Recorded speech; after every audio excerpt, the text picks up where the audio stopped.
निवडणुकीच्या तोंडावर सुधाकर बडगुजर यांना तडीपारीची नोटीस बजावण्यात आली आहे। नोटीस मिळाल्यानंतर बडगुजर पोलीस ठाण्यामध्ये पोहोचले।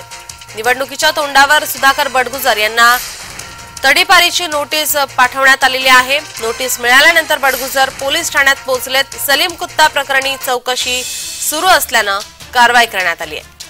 शिवभाटाचे जिल्हा प्रमुख सुधाकर बडगुजर यांना तडीपारीची नोटीस पाठवण्यात आली आहे।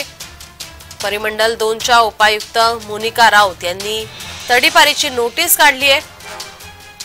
या नोटीस नंतर बडगुजर पोलीस ठाण्यात पोहोचले।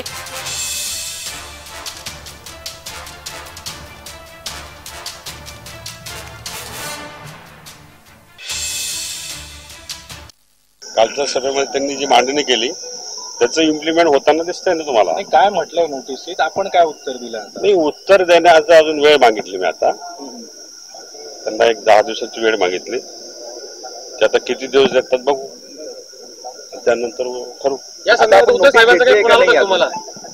नोटीस घेतली ना, नोटीस घेतली, त्याच्यामध्ये 10 दिवसाची मुदत मागितलेली आहे। आता ते काय मुदत देतात त्याच्यानंतर भूमिका ठरवू।